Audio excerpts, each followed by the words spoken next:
Menjalankan dan melaksanakan hukum Allah, bukan mengilmui ya, tapi melaksanakan itu adalah iman.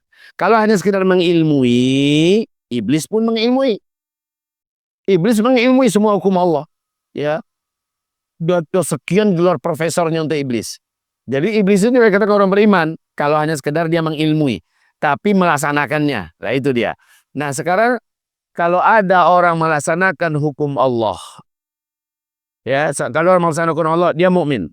Kalau ada orang dia tahu hukum Allah ini wajib dilaksanakan, wajib diterapkan, tapi dia karena satu dua alasan di mana dia mengimani hukum Allah yang harus dilaksanakan. Karena ada alasan-alasan akhirnya dia nggak melaksanakan hukum Allah. Dia tetap orang Islam, ya, tapi fasik. Ya ayyuhalladzina amanu taqullaha wa qulu qawlan sadida yuslih lakum a'malakum wa yaghfir lakum dzunubakum. Wa may yuti'illaha wa rasulahu faqad faza fawzan 'azima. Allahumma irhamna bil Qur'an wa sadaqallahul azim. Pujian dan syukur kita tetap kita haturkan dan dihadapkan kepada Allah Rabbul Alamin. Kita ucapkan alhamdulillah bi ni'matihi tatimmus salihah. Salawat dan salam kita untuk Habibillah Sayyidina Muhammad Rasulullah sallallahu alaihi wasallam. Amma ba'du.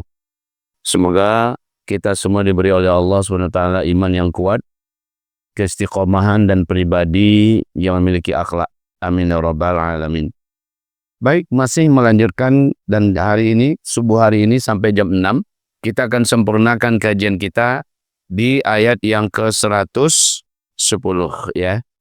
Bahwa umat yang telah diakui sebagai umat terbaik dan telah tampil memimpin peradaban dunia dan diakui oleh Allah Subhanahu wa taala sebagai umat yang layak diteladani, yaitu para sahabat.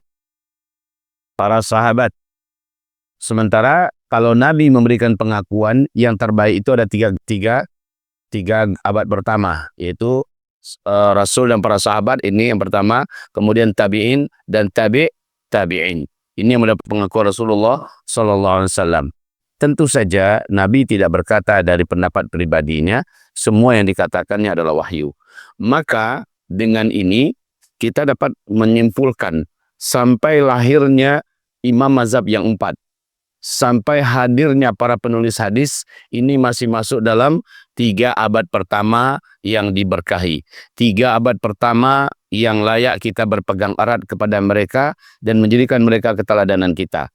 Jadi sampai hari kiamat, ayat ini ada di dalam Al-Quran menjadi bukti dan pengakuan resmi dari Allah, layak toh di surat At-Taubah ayat 100, seluruh sahabat itu dicontoh, ditiru mereka.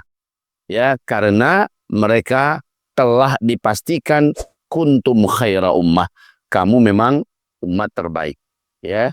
Nah, siapapun yang meniru mereka, seperti kata Imam Malik bin Anas, guru besar umat Islam di Madinah Al-Munawwarah dan gurunya Imam Syafi'i, beliau berkata, umat ini tak akan keren lagi, umat ini tak akan hebat lagi, umat ini tidak akan pernah jadi baik dan sampai kepada puncak kebaikan kecuali mereka meniru umat awal. Umat awal yang dimaksud itu adalah para sahabat. Jadi bahasanya begini, inna hadhil ummata, sesungguhnya umat ini, yaitu umat Islam maksudnya ya, la tasluh atau lan tasluha, sekali-kali takkan pernah menjadi hebat, takkan pernah menjadi keren, takkan pernah menjadi maju, takkan pernah menjadi jaya, kuat, kokoh, illa kecuali bima saluha bihi awaluha, dengan apa yang bisa menyebabkan umat awal dulu menjadi hebat. Jadi tiru itu maka kalian akan hebat. Baiklah, sekarang kita melanjutkan. Kenapa para sahabat dikatakan hebat? Ta'muruna bil ma'ruf wa tanhauna 'anil munkar. Karena kalian memerintah dengan Al-Qur'an, ya. Wa tanhauna 'anil munkar. Kalian punya militer, kalian punya mujahidin, kalian punya kekuatan yang mampu melindungi hukum Allah di dalam negeri, menghadang ekspansi musuh-musuh Allah, invasi musuh-musuh Allah dari luar. Kamu itu kerennya kayak gitu. Jadi umat Islam ini nggak bisa dipisahkan dari militer.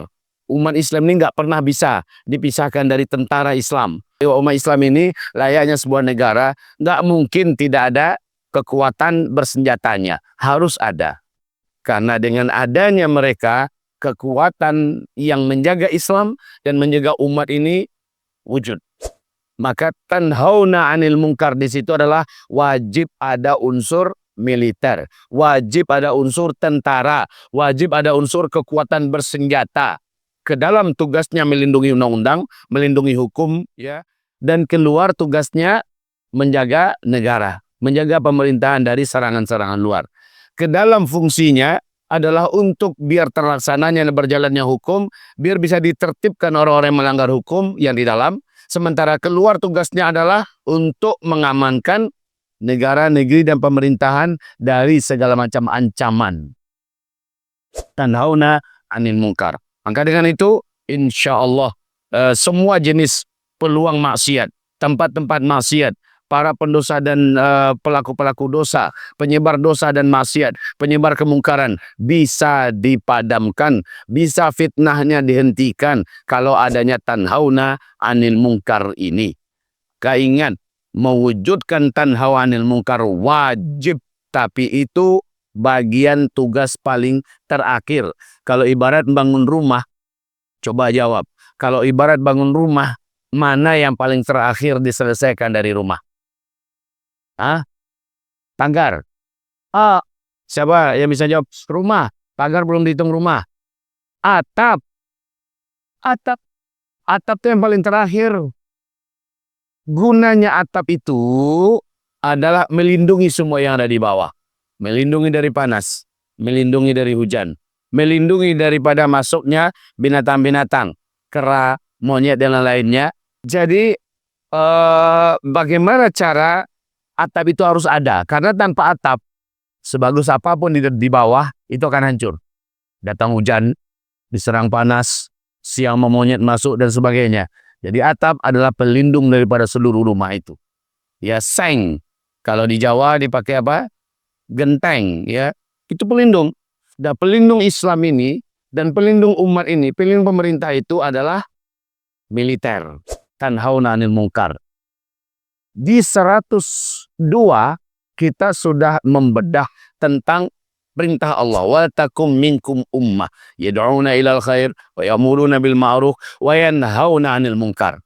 Nah, contoh di 110-nya, sudah ada contohnya. Karena mereka melaksanakan perintah Allah ini, para sahabat itu, ayat 102-nya, di 110-nya mereka jalankan, mereka terbukti berhasil. Nah, gitu ya.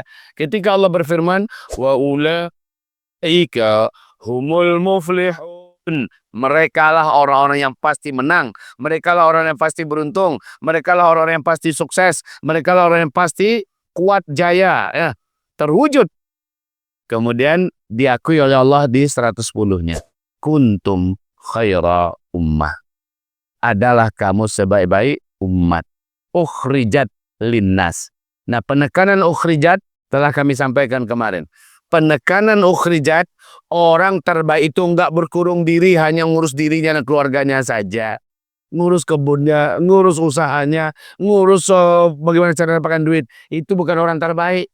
Itu mah orang biasa. Orang terbaik itu keluar ngurus umat, ngurus agama. Ini ukhrijat linnas, dikeluarkan untuk manusia. Ya, ta'muruna bil ma'ruf wa tanhauna 'anil munkar. Baru wa tu'minuna billah. Barulah wa tu'minuna billah. Kamu beriman kepada Allah. Surat Umar bin Abdul Aziz dikirim kepada Adi bin Adi. Yang isinya beliau memaparkan iman itu apa saja. Ternyata iman itu adalah amalan. Iman itu adalah amalan.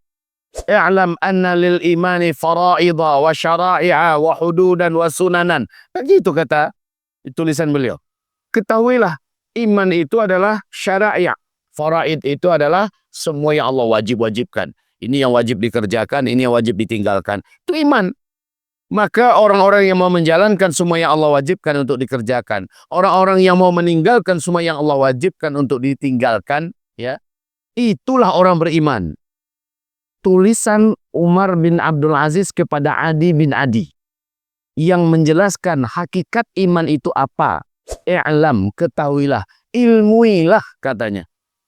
anna bahwa sesungguhnya lil imani bagi iman itu adalah 4 isinya, 4 formulanya. 1, faraid, semua yang wajib-wajib, yang wajib dikerjakan, yang wajib ditinggalkan. Maka orang yang mau mengerjakan semua yang Allah perintahkan, orang beriman. Orang yang mau meninggalkan semua yang Allah larang, itu orang beriman. Ya, maka Nabi SAW bersabda, al-imanu yazid wa yanqus. Iman itu bertambah dan berkurang. Yazidu bi ta'atillah, dia bertambah dengan mentaati Allah, menjalankan perintah Allah, nambah imannya. Wa yanqus bi ma'siyatillah, berkurang dia dengan bermaksiat pada Allah. Ada larangan Allah yang dikerjakannya, berkurang imannya. Ada perintah Allah yang tidak dikerjakannya, berkurang imannya. Nah, kayak gitu ya. Iman itu, jadi iman itu amalan. Dipatenkan dalam ingatan kita ini, iman itu adalah amalan. Makanya orang berzina, kata Nabi, la yazni zanin wa huwa mu'min. Tidaklah berzina orang yang sedang berzina dan dia masih beriman. Enggak, hilang imannya ketika itu. Tidaklah beriman orang yang sedang berzina. Tidaklah beriman orang yang sedang korupsi. Tidaklah beriman orang yang melakukan itu. Mati dia. Mati dalam keadaan tidak beriman. Karena iman itu adalah amalan. Oke. Jadi faraid itu iman yang pertama ya. Iman yang kedua adalah syariah. Syariah itu apa? Yang mengandung hukum yang terkait dengan masalah muamalat, yang terkait dengan masalah akidah, keyakinan kepada Allah Subhanahu wa taala. Jadi bagaimana hablum minallah, hablum minan nasnya bagus. Ada syariatnya, ada hukumnya, ya. Ada akidahnya, ada keyakinan, ada iman. Oke, syariah. Syariah itu apa tadi? Hablum minallah, hablum minan nas, di mana di dalamnya ada akidah, ada muamalah dengan manusia. Ya. Dan yang ketiga, wa hududan, pelaksanaan hukum. Pelaksanaan hukum. Ya. Bagaimana dengan orang yang menuduh, apa hukumnya? Bagaimana dengan orang yang memfitnah, apa hukumnya? Bagaimana dengan orang yang mencuri, apa hukumnya? Bagaimana dengan orang yang berzina sementara dia masih bujangan, apa hukumnya?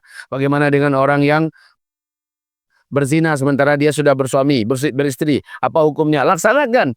Melaksanakan hukum itu adalah iman, melaksanakannya ya.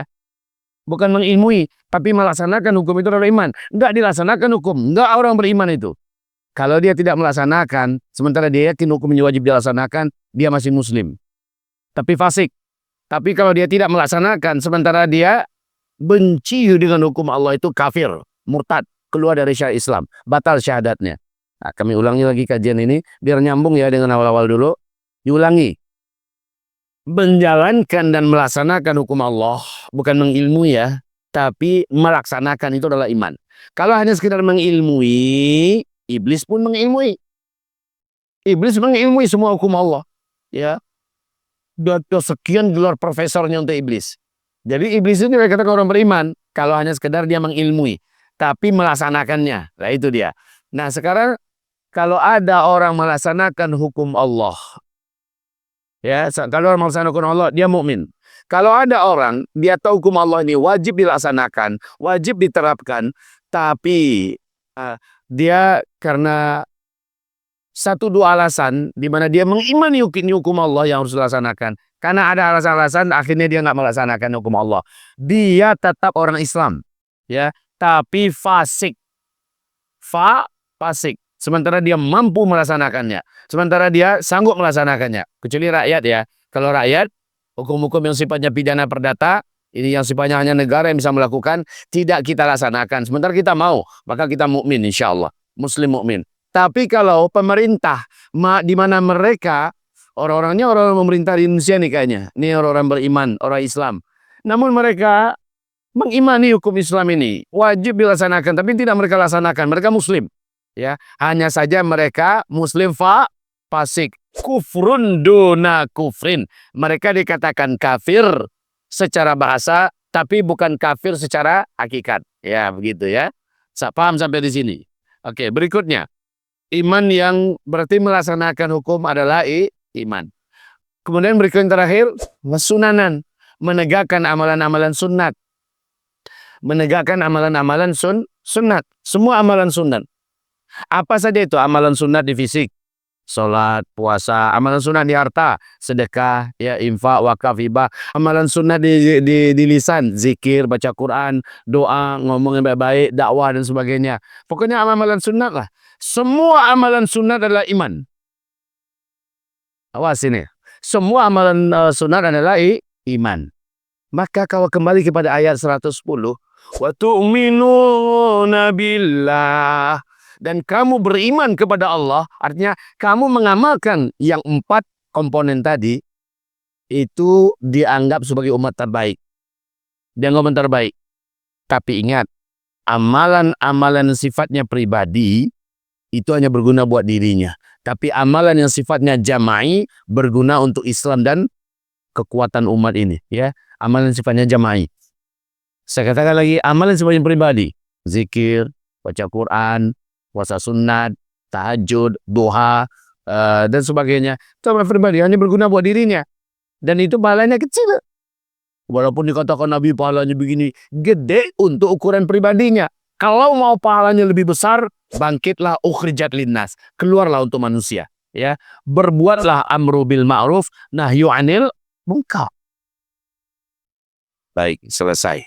Barakallahu fikum. Mari kita tutup dan akhiri dengan kafaratul majlis. Subhanakallahumma, istighfarullah, astaghfirullah. Subhanakallahumma wa bihamdika asyhadu an la ilaha illa anta astaghfiruka wa atubu ilaik. Walhamdulillahi rabbil alamin. Wabillahi taufiq wal hidayah.